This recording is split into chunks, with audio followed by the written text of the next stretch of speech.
So fear is an incredibly powerful motivator, but it's toxic. It erodes the soul over time. What I found is joy is actually a better motivator. It's much harder to achieve, but if you can help someone achieve it, then they're just excited. They're excited to go to work. They're excited to dive in and tackle problems, and there's no cost.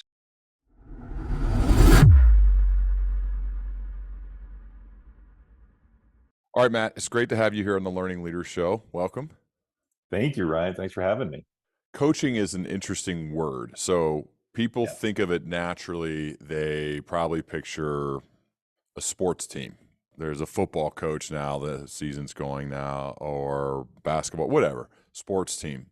What does a great coach do? Not in the sports world, but in your world. What exactly what does it sound like? What's your mindset? I know that's a big question, but what does a great coach do that's different from maybe an okay or good coach?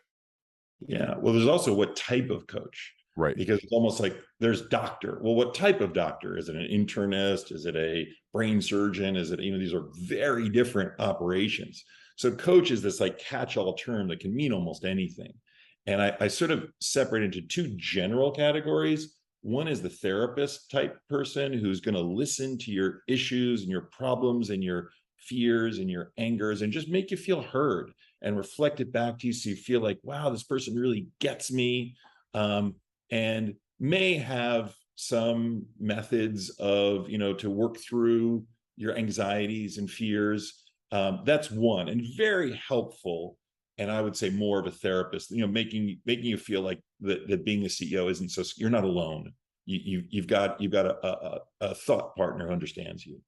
Then the other category is operators, sort of ex-CEOs who've been there, done that, and hey, I've got this problem. How do I solve it? Tactically, here's the answer. Write out this thing, share this thing with these people. It's tactics on solutions for here's how you do levels and ladders. Here's how you give feedback. Here's how if you think someone's not performing, just let them go. Don't, even worry about the feedback. That's what Frank Slootman would say. These types of directions from someone who's been there, but of course it comes from their own experience. And I think I sort of straddle the gap in the middle where I think it's important to make people feel heard, but then they also need answers. And so what I found was every time I found we'd come up with a solution, we'd implement it, it worked, and then the next CEO would come along and have that same exact problem, I would simply write up the solution and say, okay, sounds like this is what's going on. Is that right? They say, yes, that's exactly what's happening. Great. Please read this. And they read, da, da, da, da, da, da, da, da. This is where we've implemented it. This is where it's worked. And the CEO goes, oh, thank God. And the value of that is, first of all, you can ingest information much more quickly by reading it than by hearing it. You can also refer back to it.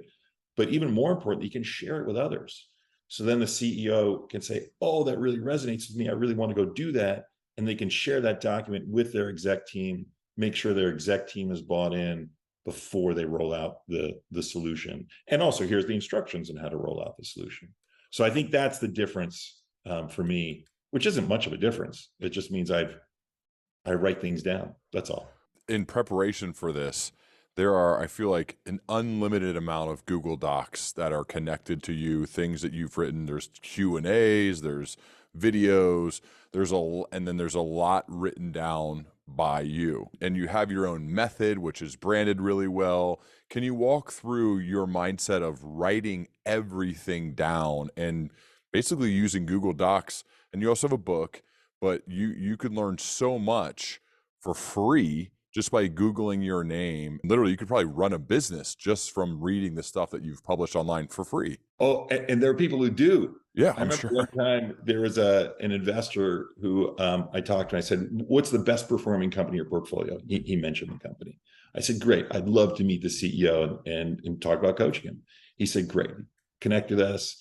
CEO was super eager to meet me because he read all of my stuff, and we talked, had this great conversation. I said, okay, great. Should we, try some coaching? And he said, no. I said, really? Why not? He says, Matt, I've been reading and implementing your stuff for the past 3 years. It all works. And I don't have any problems. I don't need to talk to you to get more information. You wrote it all. You made it all available. And so to me, that's like the best answer I could have ever gotten. Now, most people aren't like that. Most people want me to, they still feel fear and they want me to help them with the exact implementation in their company. And when they have questions, for me to help answer those questions. But realistically, it's not needed. Realistically, all this stuff is public. I want people to read it. I want people to use it. I want people to implement it. And frankly, they don't need me. Do you charge for coaching? I've heard you do not. Have you started charging? Like, what's going on with that? Yeah, so for many years, I did not charge. I've made a lot of money, so I don't need more money. And I also wanted to make sure that I was doing things for joy and for love. And the easiest way to do that is to not charge. So that way my brain doesn't get confused. And it was one of the best decisions I've ever made. But after years and years of not charging, I know I love this. And all of my CEOs started asking me, Matt, can you please turn this method, which is all Google Docs, into software so I can implement it throughout my whole company? And I remember Brian Armstrong at Coinbase was the first person to ask me that. And I said, Brian, you've got 500 engineers working for you. Why don't you go do it? He's like, wow, we got to focus them on Coinbase. And I thought, well, I'm not an engineer and I don't have any engineers. And finally, after many, many CEOs asking the same thing, I said, okay, I'll do it. But I'm not going to come out of pocket to pay for this. Like, you guys have to pay your fair share. So everyone agreed. And so now we do charge, but all that money goes into developing software. I noticed that online. It looks like it's in development. What is that going to be? Yeah. So really the idea is a company operating system that operates the entire company. It's like a modern version of Workday. And you can think of a combination of, Asana is probably the best proxy for it right now. Asana / Notion, but those softwares are very open-ended. You can do anything. How many other coaches do you help? Like, are you trying to scale in that way where you teach other coaches? That's a great question. So at first, people said, Matt, it's impossible to scale you. My coachee said that. Right. My friend said that. And I thought, oh, I don't think that's true. I think everything I do is incredibly replicable. Yep. So back in January of this year, I did a coaching training. I invited 12 people to come to it. And I wanted to see, could I make even one of these people be able to do what I do? And it turns out by the end of once a day or 1 day a week for 6 weeks. And by the end of the 6 weeks, I'm pretty convinced that all 12 could do what I do. I ended up making an offer to 2 of them saying, hey, come work with me full time. And they accepted. And now those 2 coaches, Sabrina Wang and Alexis Damacourt, are coaching many CEOs, many exec team members, and Sabrina's already full. Alexis is just about full. And so we're now going to go do another training and train and hire more. What are the qualities, mindsets, behavior sets of a great coach? If I'm good at teaching, it shouldn't matter. It should be anybody. But it turns out there are a few things that are a little bit harder to teach. So ideally, I want someone who's already hyper organized. I can teach someone to be organized, but if their brain already thinks process, that's very helpful to me. They have to also be able to communicate both written and verbally incredibly well. But now I've just described 80% of the working world. So that's not really a lot of restriction. In addition, I think that coaches, one of the key tenets of my coaching is that fear is, when we feel it, and anger, our brain activity goes into our amygdala. So we have 2 main parts of our brain, our prefrontal cortex, where our brain activity goes when we feel joy and excitement. It's also where we have creative thought. And amygdala, where we go when we feel fear and anger. It's where our thoughts become very fight or flight. So there's a threat, I see it, either I'm going to attack it and yell and get angry, or I'm just going to cower away in fear and run away. And those obviously are not very creative thoughts. And so that's often the position we're in when we make critical decisions, and are therefore the thoughts that we have are pretty suboptimal. So one of the keys is to notice when you're in fear and anger, and B, not make any decisions, not take any actions until you're able to shift out of it. And then 3, here are some methods to shift out of it. And so I guess that is a key, that people need to be able to notice and let go of their fear before they act. But frankly, again, this is part of my coaching. So I haven't yet met anyone who was willing to do this and then wasn't able to. I've got methods that sort of are little hacks that can bring anyone there. They just have to be willing. I guess they have to believe in the philosophy. They have to believe that fear and anger actually do give bad advice. If they believe fear gives really good advice, then no, then this wouldn't work for them. I encounter people who have maybe promoted to a leadership role for the first time. My first book's called Welcome to Management. It's for that first initial promotion in your career. Maybe you're a superstar sales rep and they make you now the manager. You're like, oh God, this is a completely different job. And so with that, there's this quiet imposter syndrome that they'll admit to you, but they don't want to admit it around. And I would imagine this is something you deal with even with some of the most known CEOs in the world that you work with.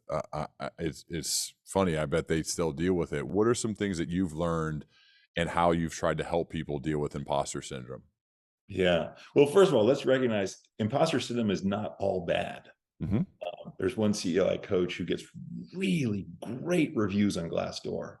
And so I asked her, what do you think is the cause of all these great reviews? And she says, Matt, you know what I think it is? I think it's that I feel that I'm so unqualified to be where I am, that I'm just so grateful that anybody wants to work with me.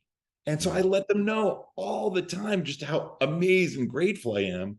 I thought, yeah, that makes sense. I would want to work at a company like that too, where I got thanked and appreciated by the CEO constantly. So there are some real benefits to imposter syndrome. Now, of course, there are some negatives. It obviously takes a toll on the individual and the human who's feeling it.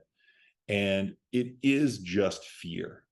It's fear that says, oh shit, I'm not good enough to be here. I'm going to fail and I'm going to bring everything else down with me. And so over the long term, we can prove that that prediction is bad. The problem is that the human suffers in the meantime. Now, that fear is highly motivating. Remember, when I first started my career, my fear was that I wasn't going to make money. So highly motivated me to do the things to make money. Of course, I way overshot my goal. So fear is an incredibly powerful motivator. But it's toxic. It erodes the soul over time. What I found is joy, I get emotional, is actually a better motivator. It's much harder to achieve, but if you can help someone achieve it, then they're just excited. They're excited to go to work. They're excited to dive in and tackle problems, and there's no cost on the soul. You get to enjoy life right now, right here. Because, of course, also the biggest booby prize is to create a successful company. And I can't tell you how many founders I coach who have become billionaires during my coaching.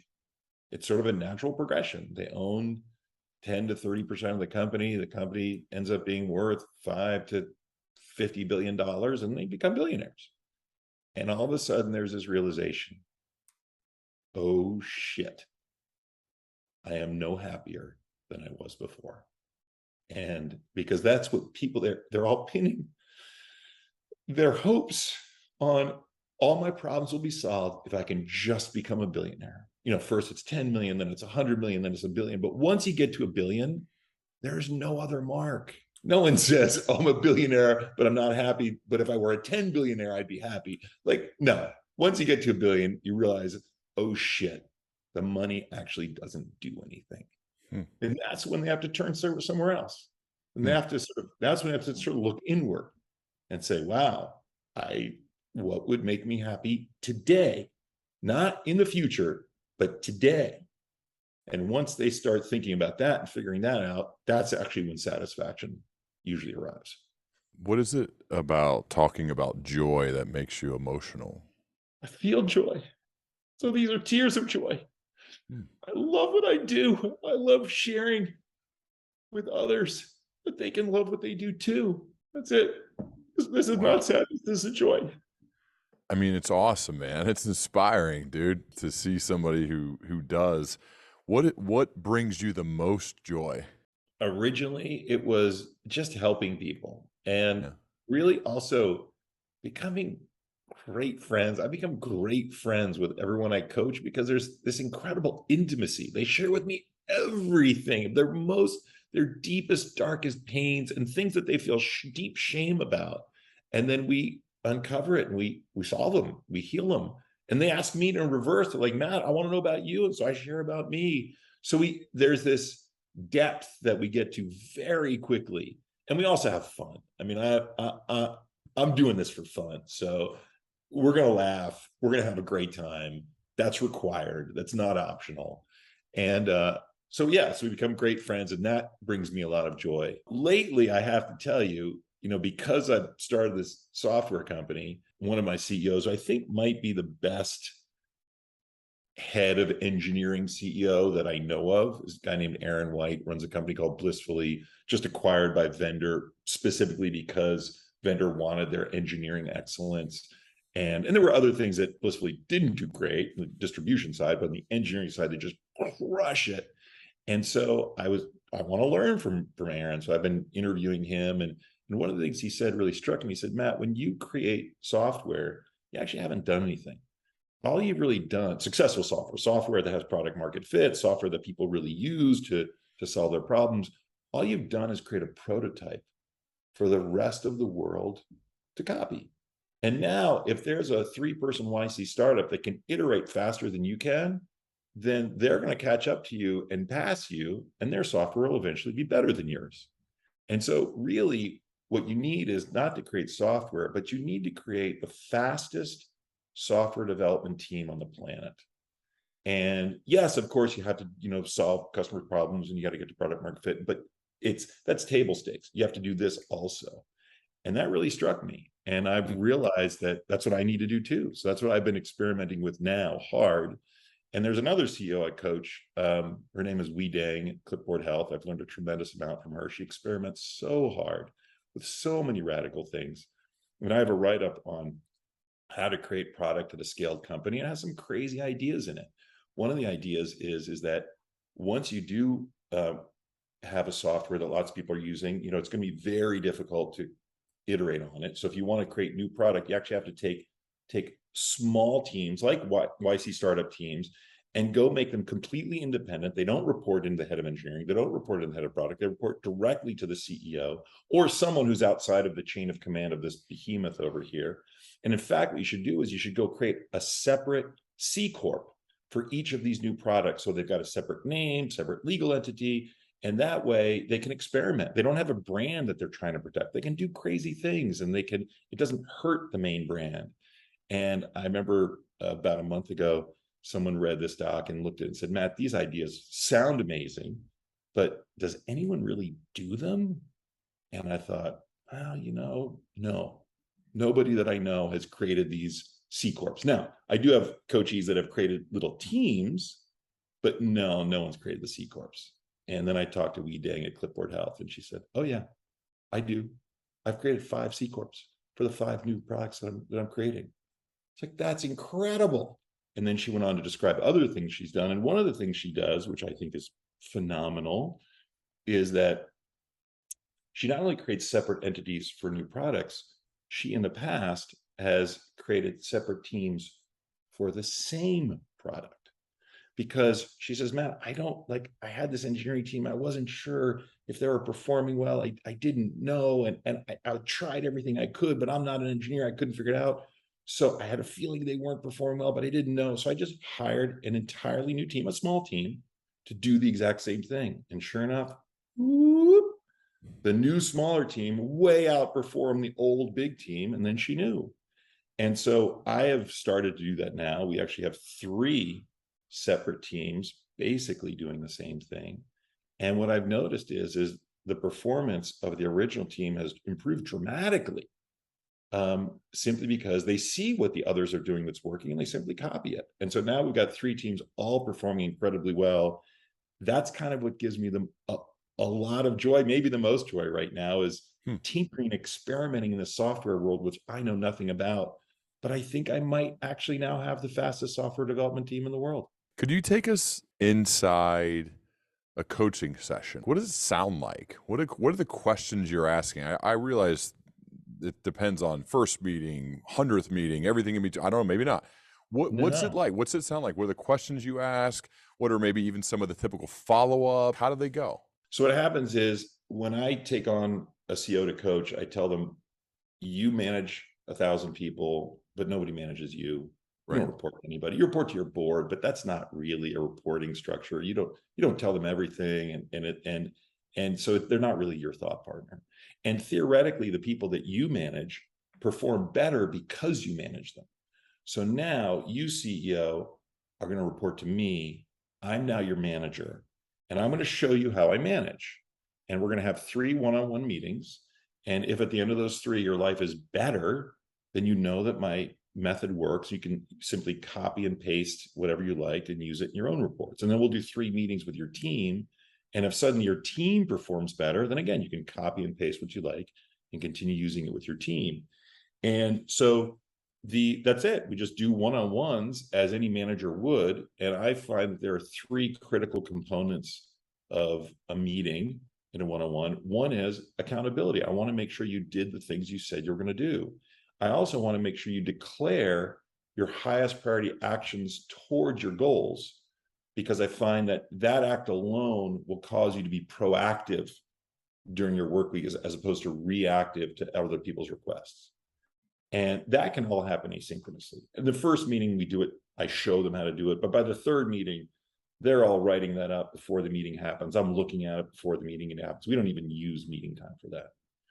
The second thing is what I call coaching. And this is sort of, here are the problems you've run into. Tell me what they are, and we'll unpack them together. Now, one thing I do is don't tell me what they are and then sort of blame other people for them. So, yeah, that guy, he's not performing, and I can't believe he sucks, and that's terrible. Because all you're doing then is putting the power in the other person. Only the other person can fix it. I want to know what the problem is, but then I want to know, what did you do to create it? What conditions did you create so that this guy didn't perform? And they go, oh, wow, when you think about it that way, well, I didn't give him feedback. I didn't give him context. I didn't do reference checks, and I hired the wrong person. It's like, oh, okay, now I want you to tell me what your solution is. And by the way, you can just unwind the things you did to create it. Okay, I'll give him feedback. From now on, I'll give full context, and I'm going to do reference checks from now on. And so, boom, there's the answer. I didn't have to do anything. Now, I do something in the coaching. So when we get to that point, what I find is people share the problem, what they did, their solution. And this is the key part. This is the part that's incredibly replicatable. I share it back. I say, I think I've heard you say, da, da, da, da, da, da. Is that right? They say, yes. Great. Then I say, there's more. And I go, wow, now that you mention it, Matt, there actually is more. Because now their brain, now that they've had this part of their thought validated, it's almost like it's set in concrete. They put that on the foundation, and suddenly, literally, more thoughts appear to them. And then they say more. I repeat that back. And I say, is that right? They say, yeah. I say, there's more. And they go, wow, there actually is more. And they go one layer further, and they keep going and keep going. And by the time we get to layer 5 or 6, they're like, that's it. And by the way, I now see exactly where this all came from. Thank you, Matt. That was amazing. And I haven't done anything. All I've done is say there's more. But reflecting it back, the key is reflecting it back and making the person feel like, yes, you understand it. And now they can put that off to the side, and the new, deeper thoughts appear. All right, so that's part 2. And then, of course, we come up with actions for each. So when we solve a problem, we say, okay, what actions you're going to take? Everything is driving towards creating actions, because these meetings are useless if all we do is spend time, figure out solutions, but then don't do anything about it. So then the third part of the meeting is what I call transparency, which is feedback. and I say, how could I do better? Like, what of this meeting was valuable, but also how could I do better? And I also usually want an absolute rating, 1 to 5. 3 is meeting expectation. 5 is it couldn't be any better. 1 is it couldn't be any worse. And you want them giving you feedback, not you giving them feedback. Right. But I've been giving them feedback the whole time. Yeah. Exactly. And so, so they do, and I do this. I collect feedback in every one-on-one I do, and every team meeting I do, because this is where I learn. This is where I get better. But it's not just that. It's also, this is where I create trust with a person that I'm managing, because this is their forum to improve me, to change me. And so we think, oh, you can say, hey, just, if you see any ways I can improve, just let me know. No one's actually going to say anything unless there's a dedicated time when they're forced to say something. Then they'll share their thoughts. And oftentimes the first time they're scared. Like, here's Matt Mochary. He's this coach that I've heard so much about. I really want him to coach me. I don't want to piss him off, because then he'll just say, see ya. And he's done that to plenty of other people. He has a reputation for just only coaching the people he wants to coach. And so if I say something that pisses him off, it's a huge asymmetric negative bet. Meaning, if he accepts the feedback, yeah, he'll improve a little bit, 1. But if he doesn't accept and gets pissed off, then he'll say, screw you, I'm not going to coach you. And it's minus 100 for me. So that's a terrible asymmetric bet. So people don't make that bet. They don't do that with their bosses on a regular basis. And so as the manager, it's my job to pull that bit of information out them in the beginning, and then to show them, no, I really value this. Thank you so much. Say someone's a VP of sales, Matt, they're not the CEO, VP of sales. So they have managers and directors who report to them, and then those people have individual contributors. So there's a whole host of people depending on the size. And I remember this feeling because I would ask for it, and I know at the beginning people were afraid. They'd just tell me how awesome I was, right? And I was like, God, I haven't built enough trust yet. It was obvious. I haven't built enough trust. I haven't done the work there. And I was frustrated because I'm background in athletics, went to college on a scholarship to play football and played afterwards. So like, I love coaching. I watch film every single day. Coaches get on us, we would get better, and that's how it works. But in the business world, it's different, where they report up to you, and so it takes a bit before they're willing to actually give you real feedback instead of just the fluff of like how great you are, which it feels good for a second, and then it doesn't, because you're like, no, I need real stuff. So what are some things that VP of whatever can do to get their people to actually give them real feedback so they can improve? Yeah, well, let's do it right now. Okay. So Ryan, we've been interacting now for 48 minutes. And so I don't want you to say it, but I'd like you to think it. And obviously don't say it. There's a thought that you've had about me that if you said it, you're afraid it would piss me off. So again, don't say it, just think it. And you have it in your brain chamber. I'm looking at my notes. Some way where, like, Matt could have done this a lot better. Okay. Yeah. No, of course, don't say it. So do you have it in your brain chamber? Mm-hmm. Excellent. Now, can you please share it with me? I think this story about creating the software could have been tighter, shorter. And that could be a me thing, since I'm not as curious about software. Like, I don't care as much, but that's what I would say. Perfect. So I think what you're saying, Ryan, is, Matt, this podcast is about leadership and coaching. And you went off a total tangent around software and got really into it and got really detailed. And you spent a long time talking about it. I mean, it's fine to mention it, but Matt, keep it short, like 3-second, boom, this is what we're doing, and come back to leadership. This is a leadership podcast. Is that close? That's right. Excellent. I accept that feedback. The next time I come on your show, we're going to keep it to leadership. So, but you see what I did there is I just reflected it back to you, not in the exact same words, but in actually a more exaggerated version of what I imagine you were probably really thinking. And then you're like, well, I mean, I try to tell you, like, as much as you're right. You did a better job of giving the cliff notes of what it was, of like, okay, there's one small section that I didn't care as much about. Yeah. Right. And now you likely feel heard, or do you feel heard? Do you feel like I understand? Absolutely. 100%. Perfect. Yeah. That's the key. If as a manager, you can do that, or it doesn't even have to be with your reports, with your spouse, with your friends, with your investors, with anybody, Yeah. that creates connection.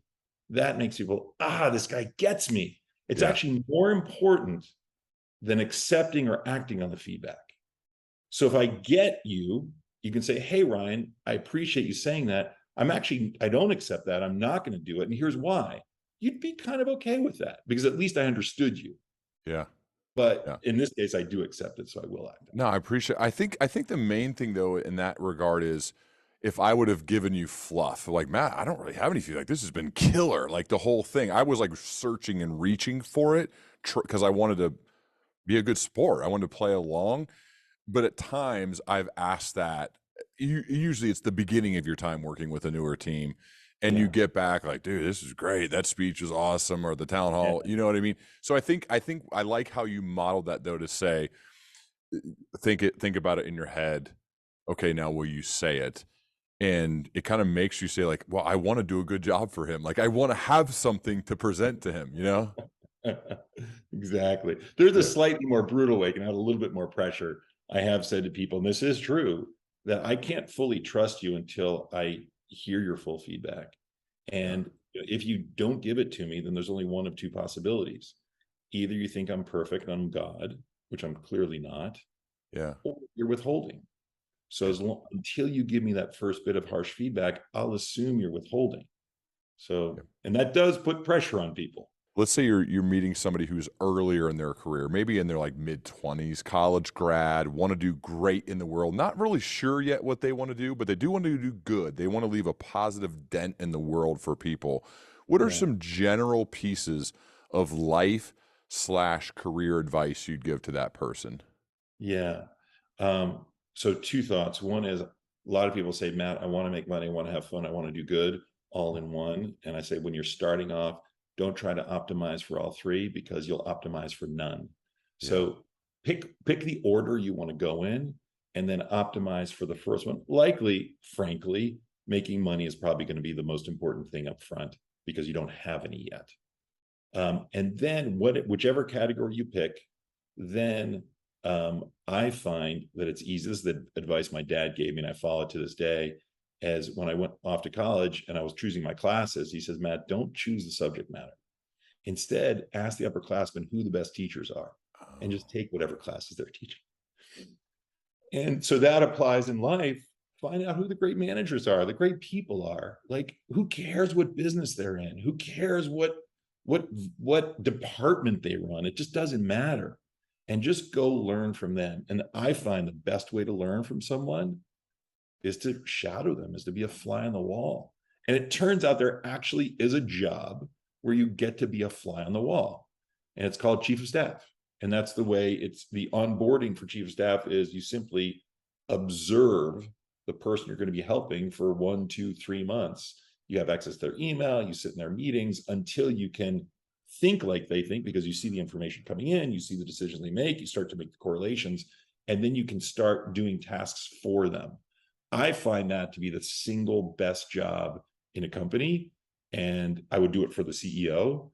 And that I think is where you get the most learning. there is so much free stuff I'm telling everybody to go check out. Just Google Matt Mochary, look at the Mochary Method, and then there are unlimited Google Docs with unlimited links throughout them. You'll go down a rabbit hole for a very long time. The cool thing about it, though, is it's all so useful and practical, and you could implement it, and there gets some background as to why this stuff is what you should be doing. So I'm super grateful for you, man, for just putting that all out there and having me live in Google Docs for a while preparing for this, but it's all there. So I'd encourage anyone, just Google you, go check out all your stuff, and it's really great. And Matt, if you would, I would love it if we could continue this dialogue as we both progress, because I really appreciate how thoughtful you are and your willingness to be vulnerable. That makes this really meaningful and inspiring for me. Well, this is a lot of fun for me, Ryan. So definitely yes. Awesome, man. Thanks so much. All right, my man.